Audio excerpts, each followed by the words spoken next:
Dollar. Dirt and money, no soul. Had to go and get it, ain't no time to kick it. Got a stack and flip for my foes. Dollar. Please tell me you can hear me. Don't turn your back and don't neglect me. Just let me know if you need me. Dollar. Let me watch out for my partners. Keep my money long, get my team strong. Let me run away from my problems. Yep, what's good, original crew, man? We're back on the channel. We got a body cam today. You ready for a body cam, C? I know they be stressing you out. Ready for this title? I came across this the other day. I said, "Whoa, ready?" I'm not ready, but let's go. Mom finds out her teen daughter is a psycho killer. Shut the front door. What? You saw, and this is about the channel we did yesterday. Oh, okay. I like him. I like that show. I don't know when the video's going out because I just throw them out as YouTube allow us to put content out. So I don't. Yeah. Okay. Well, I like how he did. Yeah, we still dealing with issues with body cams. I don't know what's going on, but just go continue. It's about 20 body cams that y'all should have already had by now that we can't put out. That I'm trying to work around. So if you see any blackouts and stuff like that, that's the only way I can be able to get it to y'all, man. So y'all ain't got to go to Patreon, and because I know some people gonna complain about having to be like. Yeah, we don't.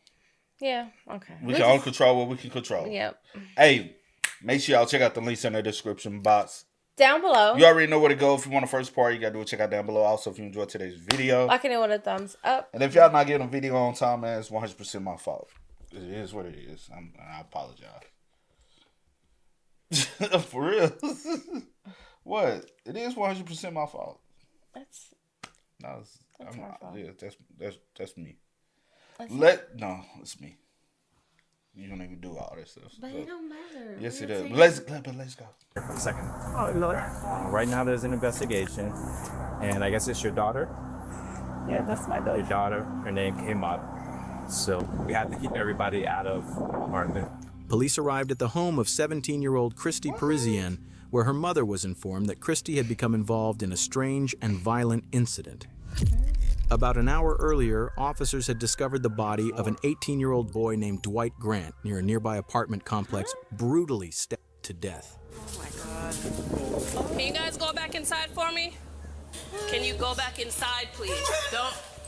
Just do as I ask, please. Passengers have been taken into custody in the murder of 18-year-old Dwight DJ Grant. After a body was found there, Local 10's Andrew Perez is live For this 18-year-old from Miramar High School, and instead, officers found a body. As new clues surfaced and the investigation continued, police uncovered a hidden conflict between Dwight and 3 of his classmates from Miramar High School. Now officers needed to track all 3 of them down as quickly as possible to figure out what had really happened, what each of their roles was, and more importantly... What? I don't know why his face looks familiar. I don't know him, but he got one of the faces I've seen on somebody else before. 16, 17, life just gone. Man, you know what? When I was this age, I had no care in the world, man. You say you didn't? No, not on that type of time, but I had no care. It was just living free, you know what I'm saying? Enjoying life. You was enjoying life. Yeah, that's what I'm saying. I had no care in the world. I was just enjoying life. I'm not thinking about... All that other stuff. You know what I'm saying? We did stuff, but I wasn't trying to. Was young. I wasn't trying to ruin my life for the rest of my life. We get to arguing, we fight. Yeah, cool, whatever. You know what I'm saying? We had people we was into it with, but one no, you da. You know what I'm saying? Now some of those people got older. Did some of those people get deeper into it? Yes, I decided to make a change for my life and move and relocate, and I ain't never went back, and a lot of other stuff happened afterwards. Yeah. But I was able to escape all that. True. At 16, 17, I'm not trying to make a decision that ruins the rest of my life. That I can't bounce back from. Yeah. Why? But what detectives were about to learn about how this murder happened, why it happened, and just how complicated it truly was, turned out to be far more shocking than anyone expected. You can't get away with nothing. There's cameras everywhere. It shouldn't even be about that. It should be about why we... Everything started on a Sunday evening. On October 17th in Broward County, Florida, a nurse named Malene Emile noticed something was very wrong. Her 18-year-old son, Dwight Grant, who most of his friends called DJ, hadn't come home that day. DJ wasn't the kind of kid who disappeared without saying anything. He was responsible, focused on school, and always kept his family informed. His sudden silence was completely out of character. This was the beginning of a terrifying mystery for his family. No matter how hard they tried, no one could get in touch with DJ. He wasn't answering calls, he wasn't with any of his friends, and no one had seen him. By Monday morning, the worry exploded. DJ didn't show up to any of his classes, something that never happened. His teachers noticed immediately, his friends noticed, and his family knew something was seriously wrong. His family and friends checked every place he might have gone, called every person he might have been with, drove through neighborhoods, handed out flyers. Nothing. Police even went to the high school, hoping someone there might know where he'd gone. Officers spoke to students one by one. At this point, even the smallest detail could be the clue they needed. Anxiety and depression, so like he would check. He has anxiety? No, I have Okay, so he will check on you. Yeah. Do you know the girl that he's talking to or trying to talk to? No. No, does he have a girlfriend? Not to my knowledge, no. No? Okay. Right. All right. So you haven't seen him? What's up, man? No, everything good? Okay. Okay, so you haven't spoken to him since Sunday. Is this his behavior? Like, does he do it? He's a good kid? He's a good kid. He doesn't drink. He doesn't smoke. He goes out. He has a plan. He goes out with his friends. He calls literally all of us all the time to let us know, like, what's up, how you are. Okay. All right. To everyone who knew him, DJ was quiet, calm, and spent most of his free time gaming. He wasn't the type to get into fights, he didn't cause trouble, and he had zero history of reckless behavior. Nothing in his past suggested he'd ever disappear or end up involved in something dangerous. The search for DJ continued through Tuesday of that same week. Then, around 2 p.m., while officers were canvassing the area near Sherman Circle North, a quiet neighborhood in Miramar before all this, they made the worst discovery imaginable. Hidden in the bushes beside an apartment building, police found the body of a young man. Oh my God. Let me step back. He's been out there. The body was found just outside the apartment building where DJ lived. All that time, he had been there, right near his own home. Officers were led to the body by scattered bloodstains on the sidewalk. From an initial examination, the body had 2 fatal stab wounds, one to the neck and one to the chest. A knife was also found nearby, hidden in the bushes next to the body. Can you go back inside, please? Don't. Just do as I ask, please. In a few minutes, an officer will come talk to you. Go back inside.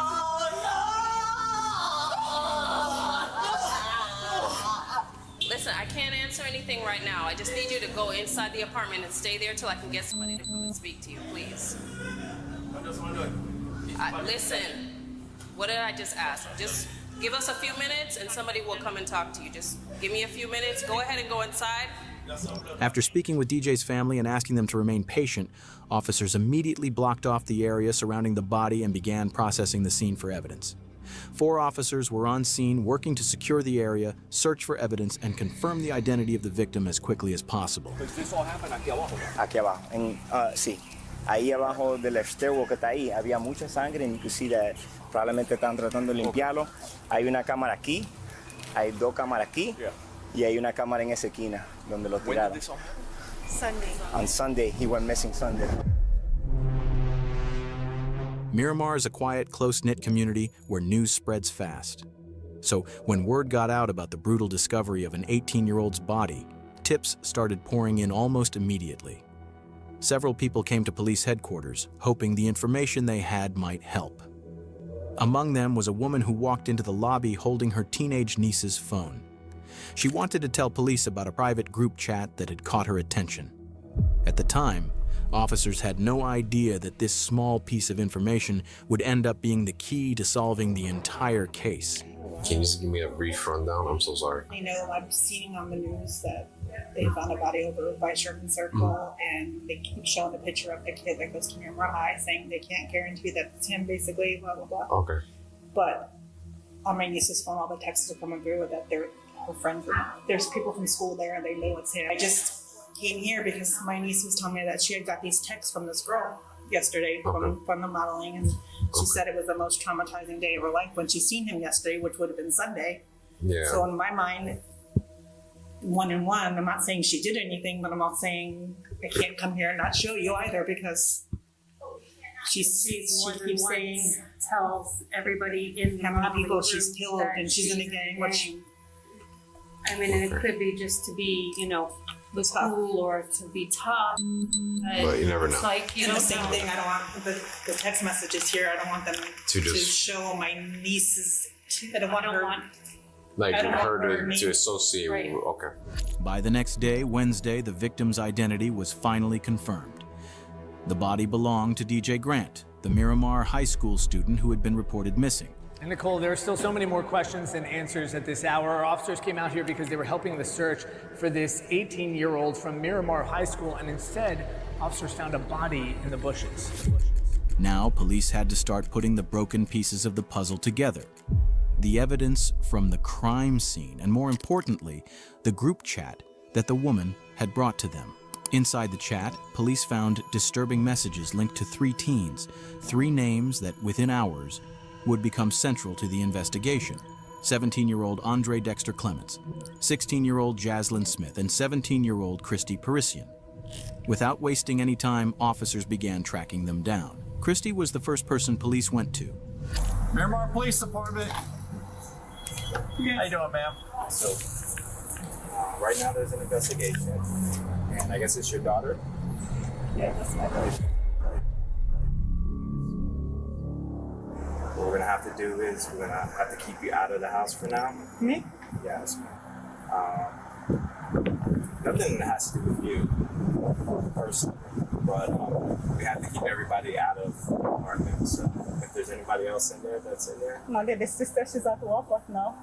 but nobody else is inside. No, only When 12 you of us. you got shoes on, okay? So we have detectives that are going to get a search warrant. Okay. So right now, we're just going to make sure nobody's inside, and then we're going to close the door. And then we're going to wait for the warrant to get here. And then When I can come back. When I can come back, no? as soon as you're done with the search warrant, then Today, go back no? in. Can I take my phone to call my sister? Is it okay? Take my phone? My phone is right there. Can I call her? Because I'm working on her to Well, go. right now at this point, we already gave you, notice that nobody can go back inside. Can you check my phone for me? This is right there. By the way, is right there. You see my phone right there? we really got to follow protocol. At this point, officers didn't have a warrant, so they wouldn't allow Christy's mother to go inside the house. She waited outside. I get why. Because her daughter's not there, right? So yeah, you could call, tip her, tip tell her her off. not to. Yeah. Yeah, so that's why I kind of get why. But I'm like, damn, bro. Your kids can't fuck your whole life up. You ain't raising them that way. You don't know nothing. You might not even know this side, but your kid can fuck your whole life up. That's crazy, bro. With them until another law enforcement member arrived with a warrant. While they were waiting, she told them that earlier that day, Christy had left her a voice message about the murder. Because of that, they changed course and retrieved. Christy had left. I'm going to the police station to make an official statement about what happened to DJ. They took my phone, so I won't be able to message you back. Don't worry, I'll be home late. Just make sure you go out there safe. I guess if they come, I don't know, that last part, but yeah. That last part kind of. Yeah. And she don't even look like the type. But I ain't gonna hold you. I've seen some like this though. What and these does be it the look setup like? chicks. These be the setup chicks, bro. That's why I need to know the backstory of everything and why, and just. Cause these be the ones when they be their reason. They be like a female doing dropped the location. It be females that you look at, you be like, they don't even look like the type. It's the mindset, not the image. Her a voice message about the murder. Because of that, they changed course and retrieved the phone so the message could be played.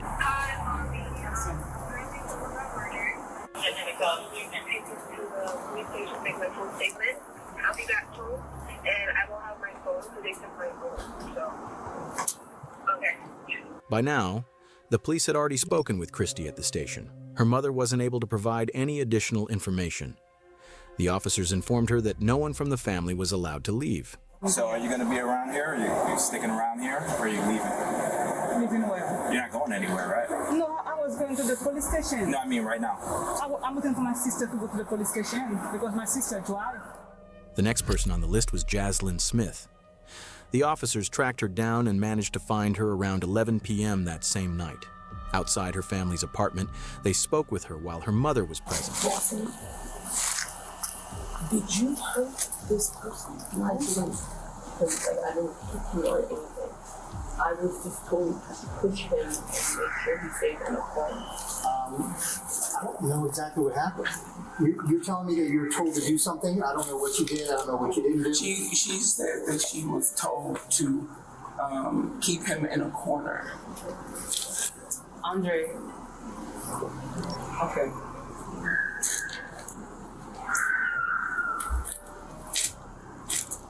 Andre told me that somebody had pissed him off, or somebody that was messing with somebody else's girl or something. It had to do with some type of chick. And that he was upset and that he needed some backup for his fight. He told me it was just a fight. Jasine had been told to trap DJ in the stairs. So why? So why what?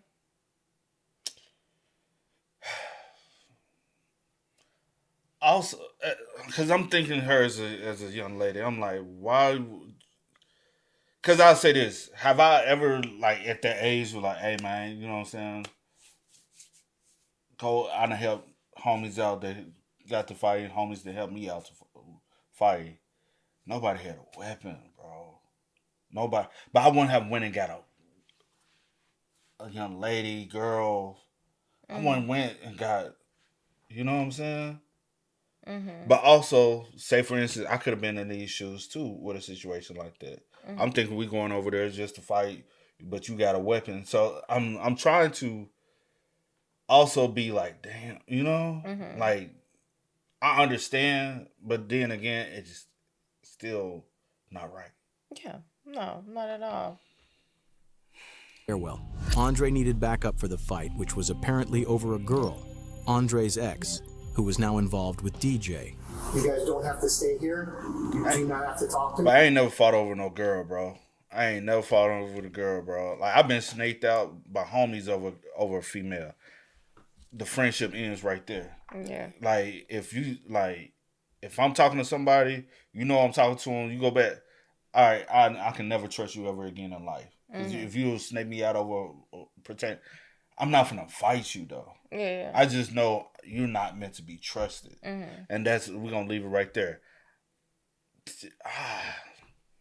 I don't see how people But everybody don't think like that. Most people do think with this mindset. That's why I'm finna which say. Makes no sense to me because I'm like, it's never made sense to me. I don't understand why dudes be so tender over a female though. When there's a plethora of them out here. Yeah. It's like, especially at this age. Like, bro, at any age. I'm just speaking in regards to them because this is what the case is about. Yeah. Especially at your age, 17. Like, what are we doing? You have your whole life ahead of you, bro. More ladies gonna come across your path.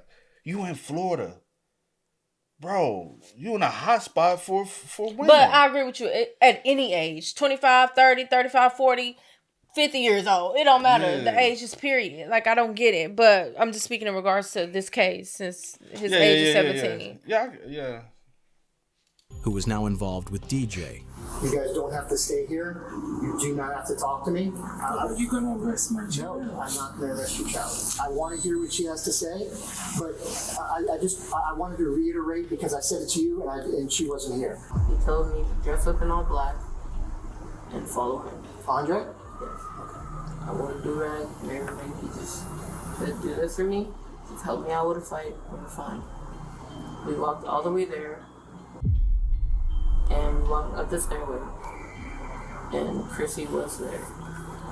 Chrissy had seduced him from what I know. Set up shit. I was trying to just pretend and forget that it didn't happen. I already knew that if something like this was going to happen, I already knew the cops were going to show up sooner or later. And I already started preparing myself for the worst, Ma. What do you mean by preparing yourself for the worst? If they send me away, Ma. According to her, the mastermind behind the whole murder was Andre. He even picked out the colors of the clothes, and the plan was just a fight. Jasine clearly tried to downplay her own role and choices. But over the next half hour, the officers, and even her mother, would unintentionally learn the truth from her words, shocking them to their core. Things her 16-year-old daughter had done were far beyond what her mother could have imagined. Detectives were still putting the pieces together with no clear reason to make an arrest. But Jasine knew what was coming. She knew there was no escape, and she had already prepared herself for the worst.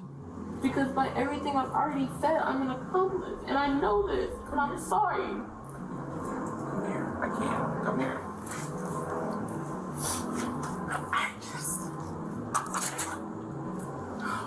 The female officer at the scene can be seen briefly laughing when Smith lets out a sigh. But there's nothing funny about what's happening. A teenager has been killed, and Jasine has just admitted her role in what happened. She's now given police a motive. Andre had found himself in the middle of a high school love triangle between DJ and his ex-girlfriend. That's when the dark thoughts started, and the plan began to take... Is she the ex-girlfriend? That's now, because why would DJ... How could DJ get subdued out if he's talking to Andre's ex-girlfriend? Yeah. Shape. A plan that would need help. Before Sunday, before any of this began, Andre had reached out to her. He told her about the planned fight and the help he needed.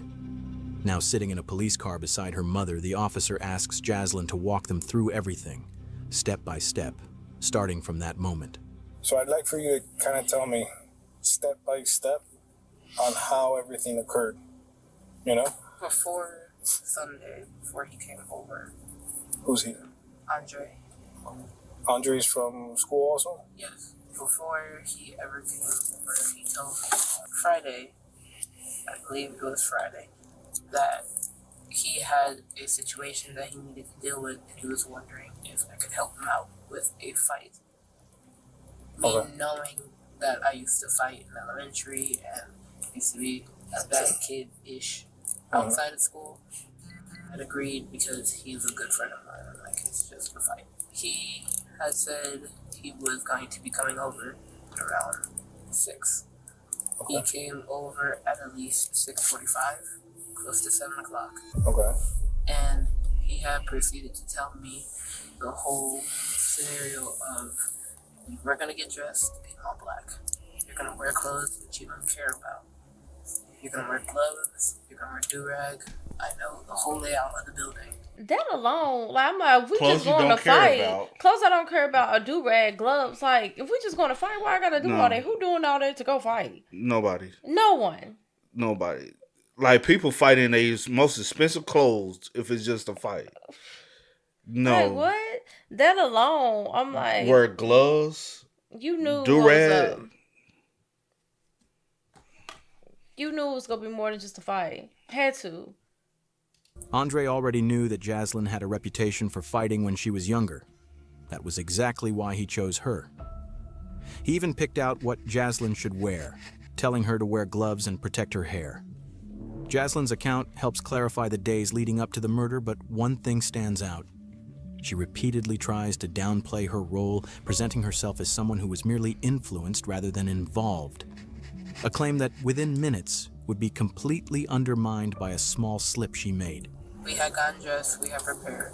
My mom had gotten home. We had told her that we were going to go on a walk.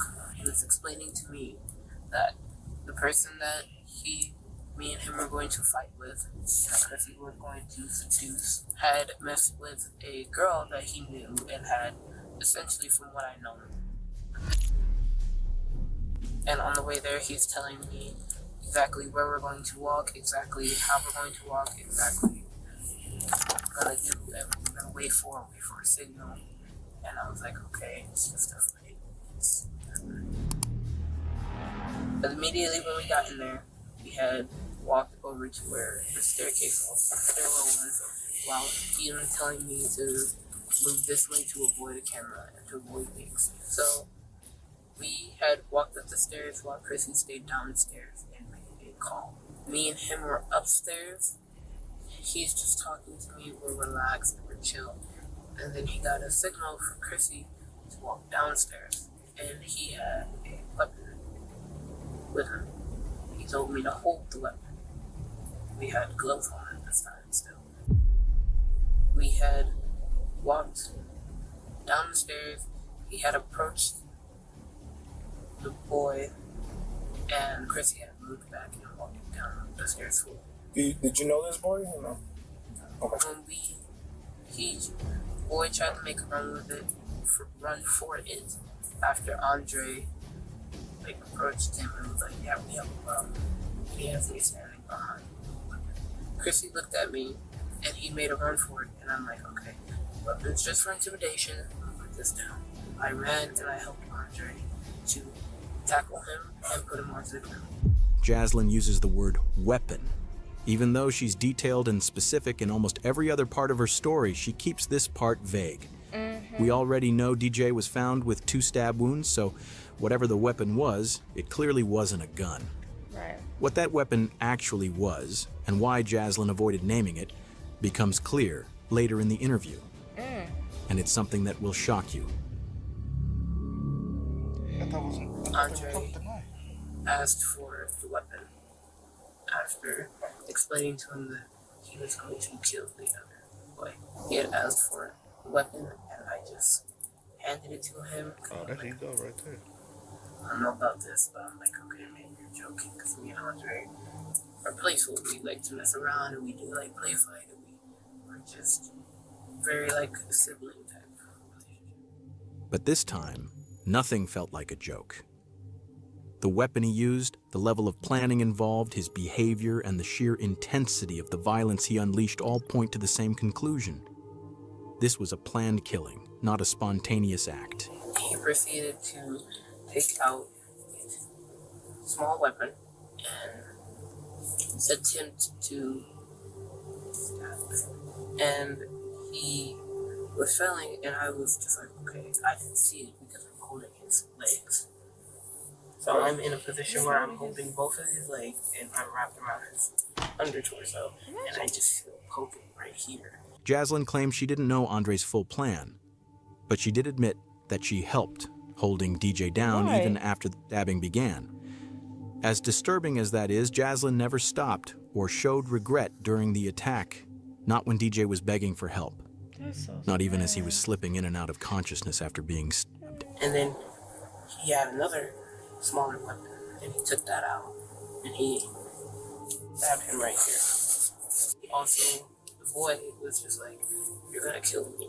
Just choke me out or like end it, because he kept going in and out. DJ knew he was dying. Under the pressure and pain he was in, he begged Andre to choke him and end it quickly.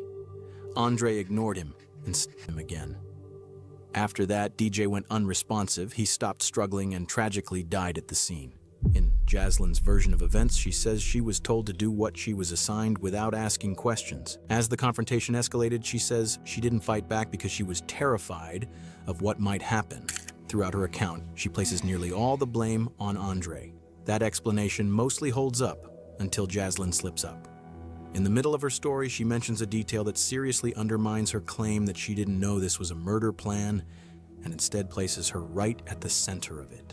Prior to this, he had told me that this was the first person he had ever killed. Prior. You know what prior means? There you go. Do you know what prior means?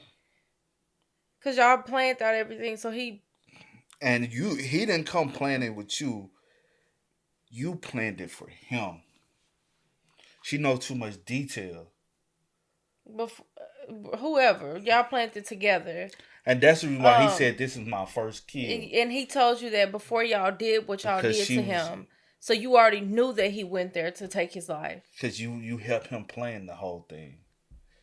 It don't sound like he that smart. That's sad, bro. talking about the whole plan of what to do, what was going to happen. But he never told me that he was going to kill somebody until at this time. Like, this is the first person. I'll leave it here. I'll ask Chrissy. I'll leave. That single detail changes everything. It shows that Jasine knew about the murder plan long before it happened. Now her story starts to crack. It directly contradicts her earlier claim that she had no idea this was meant to be a killing. At this point, it's clear she was far more involved in both the planning and the decision than she had admitted. That's when the officer shifts the focus and asks about the weapon used in the attack. I'm assuming it's a knife then that he had? There is a knife and there is a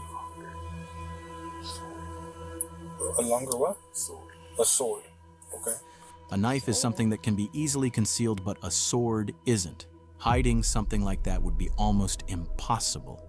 It's hard to believe that Jasine and Christy could have been around Andre all that time without noticing the sword.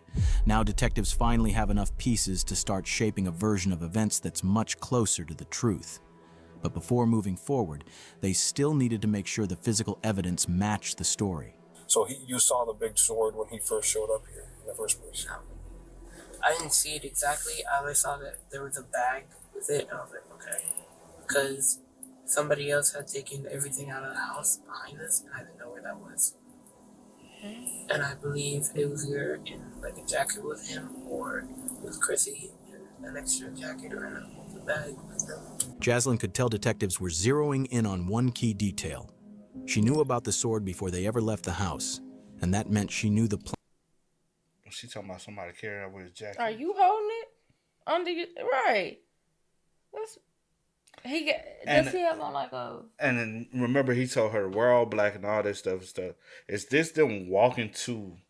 Cause y'all got on flip flops. How many people gonna be prepared to go to a fight wearing flip flops? We've all got to fight. You strap your laces. You can't fight in flip flops. Where your do-rag at? Right, you said she had on a do-rag. What, you put the do-rag on once she got there? Plan from the start. She tried to distance herself from it, saying that when they left, Andre grabbed a small knife and a larger sword. But she claimed she didn't actually see the sword at first and assumed it was already in the bag. Detectives weren't convinced. By now, there were too many gaps in her story. The teens believed they had pulled off the perfect crime. They killed someone in broad daylight in a tucked-away stairwell inside a busy apartment complex, avoided security cameras, and left no direct eyewitnesses. If the group chat messages hadn't surfaced later, they might have gotten away with it. But everything started to fall apart after the attack. They dragged DJ's body into the bushes, packed the weapons and supplies into a bag, and returned to Jasine's complex. There, they made a serious mistake. In an open, grassy area, clearly visible from nearby apartments, they started a fire and burned the bloody clothes using gasoline. As they sat there, shaken, but still hoping they were in the clear, a security guard spotted them. In that moment, the cover-up ended, and he wasn't the only one watching. Another resident had seen them too and later told police exactly what she saw. The two girls, they were just standing there, but they weren't moving much. The chubby girl, she was just like moving back and forth, but like standing in the same spot but moving a little bit. And then the guy was moving around the fire, just throwing more gasoline. I didn't see their face, but I saw their body shape. And seeing them on the photos, you could picture them, especially the chubby girl. You could feel the traumatization from them, and you could feel like they were scared, but you could also feel like they had that energy of the way of thinking like he deserved it. Like you could notice that. Security camera footage from the apartment complex backed up much of Jasine's story. The cameras showed the three teens dressed entirely in black as they approached the stairwell where DJ was attacked. One camera even captured DJ Grant's final moments. Another showed the teens dragging his body toward the bushes exactly as described. But as detectives reviewed everything more closely, cracks began to appear. Parts of Jasine's version didn't fully line up. Police seized the teens' phones and went through their messages. It didn't take long to find something that directly contradicted Jasine's claim that this was only meant to be a fight. One message revealed the true mindset behind the plan. White DJ Grant was killed back in October, and for months now, the 3 teens that are accused in his case have been kept in jail. All the evidence was clear. Within days, police moved in on all 3 suspects. Jasine Smith, Christy Parisian, and Andre Clements were all arrested. Each of them was charged as an adult. All 3 were charged with tampering with evidence and conspiracy to commit murder. Christy and Jasine were each charged with second-degree murder. Both eventually pleaded guilty and were sentenced to 25 years in prison, followed by an additional 10 years of probation. Andre Clements, who was 17 at the time, was considered the mastermind behind the crime and the one who delivered the fatal sword strike that killed DJ. He faced the most serious charge, first-degree premeditated murder. On February 18, 2025, Andre Clements, now 20 years old, also pleaded guilty.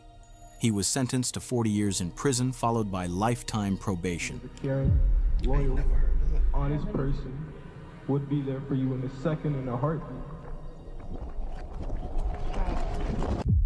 Rest in peace to DJ. And I feel like the only reason why they can't get life because they're under the age of 18. It's that law. It's that law of anybody that's has they went back and redid. But you can get like a lot of years. Yeah. But I don't think they can give you life. You know? Yeah. Wow. 40 years still a lot, bro. 25, I think they got light work. They can come home after 18. For planning and taking somebody's life, bro. All for nothing.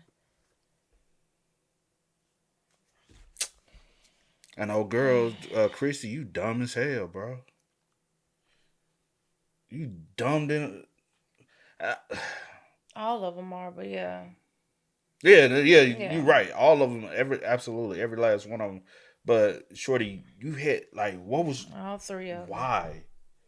You had absolutely no reason to be involved with nothing. They just need you to lure the boy out, and you just sit there. All y'all got, man. You had no reason to be involved. Jasine, I don't know what you planning and stuff for. Then lying the entire time. Andre, what you deciding to take somebody's life over a girl, an ex-girl at that, but over a girl. And now it's time for you to go get a boyfriend, bro. Man, come on now. It's 17. Go get your boyfriend. That's sad, bro. Again, rest in peace to DJ. Yeah, he didn't deserve it. No. And then talking about something, that man was mad, wanted. How we even know any of that is true? Facts. Exactly. Y'all spam us up, man. Let us know y'all thoughts about it for us in the comments down below, man. But until next time, y'all know how it go, man. I do go by the name DJ New Kid. This is Sierra Nicole. We are. We out. No time to kick it, got a stack of flip for my foes. Dollar. Please tell me you can hear me. Don't turn your back and don't neglect me. Just let me know if you need me. Dollar. Let me watch out for my partners. Keep my money low.